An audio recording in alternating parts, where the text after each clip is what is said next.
nuʔkiy. My name is Ashley O'Neill. I'm from Tanaka Nation. I am from yaqan, which is St. Mary's Indian band, just based out of Cranbrook, BC.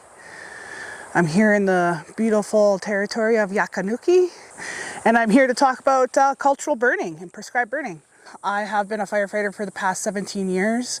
I first started off as a structural firefighter, and the last 7 to 8 years I've been fully involved with urban interface and wildland firefighting. The last couple years I've been running fire crews and getting everybody trained up to fight these big mega fires we're having these years here in BC.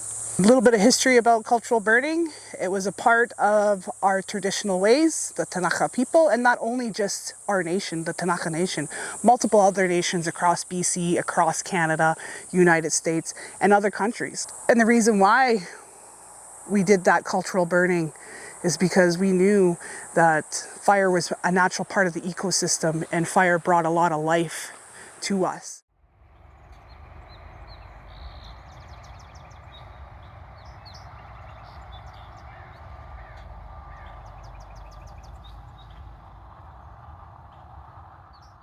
The rest of Canada was in the early 1900s, so you can imagine it's 2024 now. We've had well over 100 years of fire suppression, and we can thank our firefighters for that. They did such a wonderful job of putting out fires when actually we should have been letting them burn.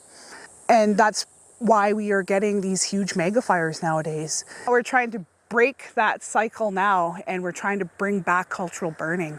As you can see here behind me, they've done such a great job of mitigating this forest to get it where it needs to be so that we are able to put low intensity fire back on the ground here. And fire is one of those things that we need to bring back to the land. It's very beneficial to us in many different ways. It's good for the soil. It puts nutrients back in the soil that hasn't been there before.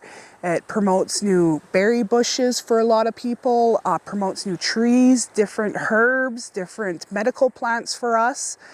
Removing all of that low intensity fire, and now we're getting overpopulation of trees. And when we do get fires in here, it just gets out of control really quickly. It burns really, really hot. And that's when it sterilizes the ground. And we don't get anything back from the ground after it's sterilized. Mostly a lot of just invasive species that have no use for us, right? And use for the land.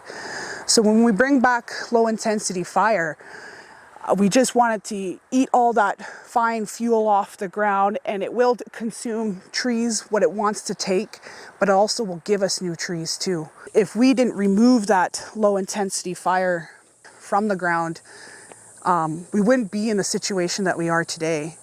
We're trying to correct that and change it back to where we should be burning on a regular basis throughout the spring and the fall. The Tanaka people were known for burning. So back in the early, let's say 1950s to the 70s, there was a little bit of cultural burning that did come back, and they were burning on a regular basis, but yet again, that was also forgotten. It's knowledge that's also been forgotten and forgotten to be passed on to the next generation. Each family would have a parcel of land and they would burn, and a couple of the elders told me that it was smoky for 2 weeks. Each family would burn a parcel. Once they had that fire out, the next family would start their next parcel, and then it carry on, and they continued to do that until they were satisfied with their forests. Now, when you go into the forests on a lot of the reserves, you see that there is a lack of fire. And for instance, yaqan last year, July 17th of 2023, a mega wildfire broke out in our community. It took 7 homes and 85% of our forest. It was very devastating, and we're still trying to do the cleanup today, and our houses are still not rebuilt. In the spring of 2023 there, we did a prescribed burn, cultural burn, called the pasture burn, and we collided with the city of Cranbrook on that one, and the Cranbrook airport. And we did 3 days of burning, and first day we burnt the Cranbrook airport, and the next 2 days we burnt parcels right beside the airport that were on the reserve. And if we did not do that, we would have lost a lot more. we would have lost the Cranbrook Airport and 300 homes if we did not conduct that cultural burn. As you can see up there, there's a little bit of an example. It's pretty thick in there. So meaning that the trees are very close together and we have a lot of underbrush that is connecting all of these fuels together. And so if a fire goes through there, it's going to burn everything. And then when you look at what they have done here, they have mitigated and did some logging in here. So they took a lot of bigger fuels out and they left a lot of mature trees that can uphold fire. And when it's all nice and spread out like this and there's just the odd fuel on the floor, the fire will stick to the ground. And that's what we kind of want. We want it to stick to the ground and skunk around, not get anything higher than a rank 3, so probably about waist level. The odd time you will see a tree candle, but that's the fire. The fire doesn't want that tree there, so it's going to take it, right? The difference between a mitigated forest and a non-mitigated forest that hasn't seen fire or human action in it in a long time can be devastating. And that's what kind of happened out at Nuʔkiy too, right? The forest was very unhealthy to begin with because we went through a few years of drought. And we generally there is a ponderosa pine fir mix forest. And those ponderosa pines have thicker bark and they can uphold a lot more heat and a lot more fire. But when you have a really hot, intense fire, it can do some damage. This is quite the mixed forest. You got a little bit of everything in here. It's really nice. Your trees are nice and tall. And you got a lot of your ladder fuels out of these nice trees. So fire can't climb to the top. When we're trying to keep the fire out of the crowns of the trees and keep it on the ground, that's the goal. And I know a lot of people that are not into logging, right? But there's always been that fight with the logging companies compared to the people who are more stewardship of the land. And I'm not against logging, but I'm against clear cutting, right? I like to do the selective cutting, and I'm trying to work with a lot of logging companies and government agencies to, after they go in and log these places, to let us come in and do a cultural burn in these slash piles and in these cuts, blocks. Because remember, we're removing all these trees. What are we giving back to Mother Earth? And we should be returning fire. So if we go in there, they do their job. And I've been to a few blocks and they're looking pretty good, especially doing the selective cutting. And then we go in there and we do a cultural burn just to clean up this fuel off the ground and help promote new trees, right? New bushes, new medicine plants for us. And it also helps with the ungulates, right? Other animals, because that's part of why we burnt culturally in the beginning. The Nuʔkiy people traveled a lot and we would do them in sequence. So for instance, we would be up north, right? And if say we spent the summer there, right? We did our hunting, our gathering, and now fall's starting to come around the corner. So then we're gonna start to migrate south. Before we left that area, we would actually put fire to the ground ourselves and let the fire do what it's thing. And they would walk away from it because back then they could, because they didn't have these overpopulated fuels, forests and trees everywhere. It was a lot of open grasslands. And we would do that because we knew the following year we would come back, the land would be replenished, green. It would open up the canopies of the trees, right? Sunlight comes in and hits the ground. The grass grows from the ground. What brings in the animals? The grass. So the animals would come in and eat the grass. And with the animals, who ate the animals? We did. And I understand people are scared of fire. It is scary. It could be very devastating. But if we control it and we monitor it and we apply it to the ground when it needs to be done, we could probably end up grabbing hold of these mega fire years and trying to, settle them down. Because As a firefighter, I'm getting to the point where I don't want to fight fires anymore. All I want to do is cultural burning.